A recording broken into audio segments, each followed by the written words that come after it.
नमस्कार. लवली स्वरा चॅनलवर तुमचं सगळ्यांचं स्वागत आहे. तू हे रे माझा मितवा या मालिकेत आज आपण पाहणार आहोत. इथे राकेशने एका गुंडाला म्हणजे लोखंडेला आणलेलं असतं. त्याने याच्या अगोदर अर्णववरती हल्ला केलेला होता. त्याच गोष्टीचा फायदा घेत त्याला तिथे तो आणतो. पोलिसांनीही त्यालाच पकडून आणलेलं असतं, कारण पोलिसांना ज्या फोनचा नंबर लोकेशन ट्रॅक झाला तो लोखंडेचा असतो आणि त्यानुसार आता लोखंडेनेच हा हल्ला घडवून आणला असं राकेशने सगळ्यांसमोर सिद्ध केलेलं असतं. आणि पोलिसही त्याला तिथे घेऊन येतात. तो तयार होत नसतो, तर याच्या अगोदर तिथे राकेशने जाऊन त्याला सगळे पुरावे दाखवलेले असतात. आत्ता जरी तू हल्ला केलेला नाही, तर तू आधी केलेला आहे हे मी सिद्ध करेल आणि तुला जेलमध्ये टाकेल. तुला आता ॲक्टिंग करावीच लागेल मी सांगितल्याप्रमाणे. तर तो लोखंडे नकार देत असतो हे सगळं स्वतःच्या डोक्यावर घेण्यासाठी. राकेश मात्र त्याला ब्लॅकमेल करू लागतो. याच्यापेक्षा जास्त मोठी शिक्षा तुला मी भोगायला लावू शकतो जर तू आत्ता हे सगळे गुन्हे स्वतःच्या डोक्यावर घेतले नाहीस तर. लोखंडे विचारत असतो, तुम्ही असं सगळं माझ्यासोबत का करताय? तर राकेश सांगतोय, मी सांगतोय तेवढं करायचं, मलाही त्याचा बदला घ्यायचा आहे, म्हणून मी त्याच्यावर हल्ला केला आणि आता तुला हे मी केलं आहे असं सगळ्यांसमोर सांगावं लागेल. तो नकार देत असतो, मी हे सगळं मान्य करणार नाही आणि तुम्ही मला कितीही जबरदस्ती केली तरीही करणार नाही. मग राकेश चिडलेला असतो. राकेश त्याच्या कानाखाली सनसनीत मारतो आणि त्याला सांगतो, याच्यापेक्षाही भयंकर अवस्था तुझी मी करेल जर तू माझं काम ऐकलं नाही तर. आता इथे तो राकेशच्या तालावर नाचायला तयार झालेला असतो. राकेश अर्णवकडे पाहून हसत असतो. कशी वाटली माझी चाल असं म्हणत खुणवत असतो. इथे पोलिसांनी त्या गुंडाला ताब्यात घेतलेलं असतं. राकेश त्याची जाऊन कॉलर पकडतो. हे तू का केलं सांग?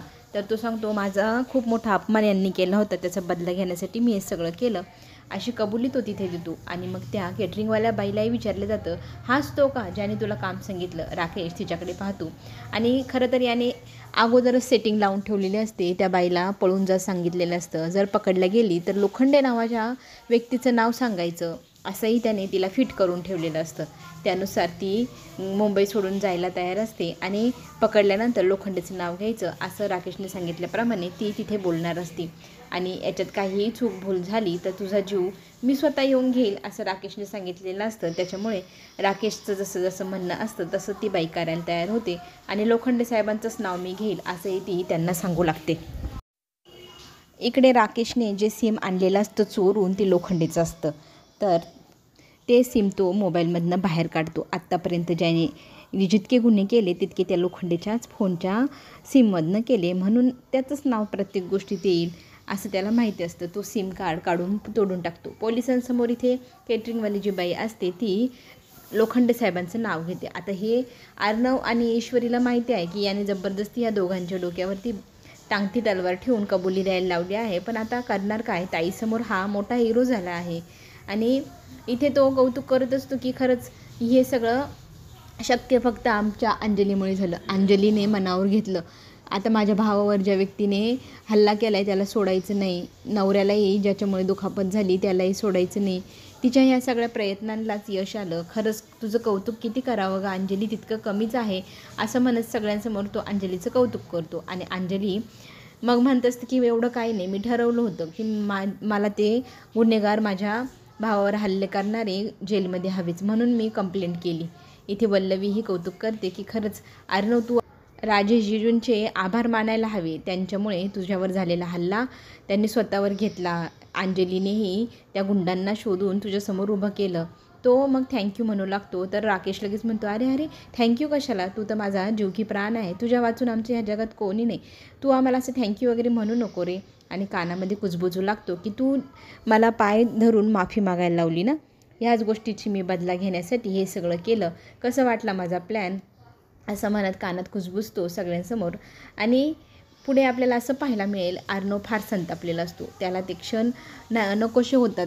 आपल्या ताईसमोर आता आपल्याला काही करता येत नाही या गोष्टीचंही त्याला वाईट वाटत असतं. फक्त ताईसाठी आता हे सगळं सहन करावं लागते, नाहीतर असं वाटते त्या राकेशचा जीवच घ्यावा. आता ईश्वरी त्याला समजवत असते की बस करा स्वतःला त्रास करून घेणं, पण तो म्हणतो नाही, तुला तो त्रास देतो आहे ह्या घरात माझ्या डोळ्यासमोर, माझ्या ताईचाही तो विश्वासघात करतो आहे माझ्या डोळ्यासमोर, हे सगळं मला पाहवत नाही, इतका संताप होते मला, काय करावं तेच सुचेना. तर ईश्वरी त्याचं मन विचलित करण्याचा प्रयत्न करू लागते, तिकडच्या गोष्टी करू लागते. एक उशी घेते आणि ती या उशीला ती सांगते की तुम्ही राकेश समजून त्याला मारा, म्हणजे तुमचा जो काही राग असेल तो कमी होईल. आणि तुमच्या मनाची आग शांत होईल. तर तो म्हणत असतो काय मूर्खपणा आहे, हो तिकडे.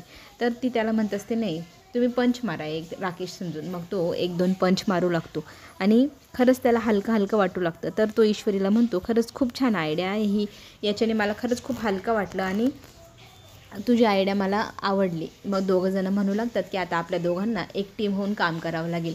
राकेशला आपल्या दोघांचा चांगलं वागणं, चांगलं एकमेकांसोबत राहणं पाहवत नाही ना, ह्याच गोष्टीचा आपण फायदा घ्यायचा आणि त्याला इतकं चांगलं वागून दाखवायचं, इतकं सोबत राहून दाखवायचं, त्या गोष्टीने त्याचा तिळपापड होईल आणि जळफळाट झाल्याने त्याच्या मनाची आग आणखी वाढत जाईल आणि तो काहीतरी गलती करेल आपल्या ताईसमोर आणि तो पकडला जाईल एक ना एक दिवस.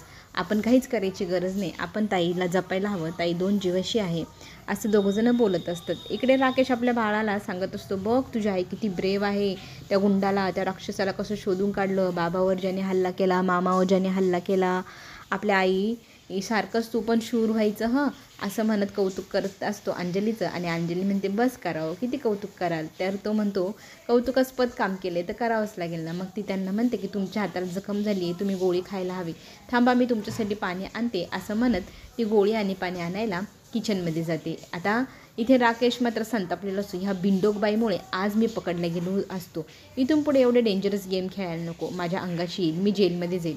आपण आता छोटे छोटे घाबरवायचेच खेळ खेळायचे, म्हणजे कसं आपली इंदोरी जिलेबी आपल्यापर्यंत लवकर पोचेल आणि अर्णवाने तिला जेवढं शक्य असेल तितकं दूर दूर ठेवायचं.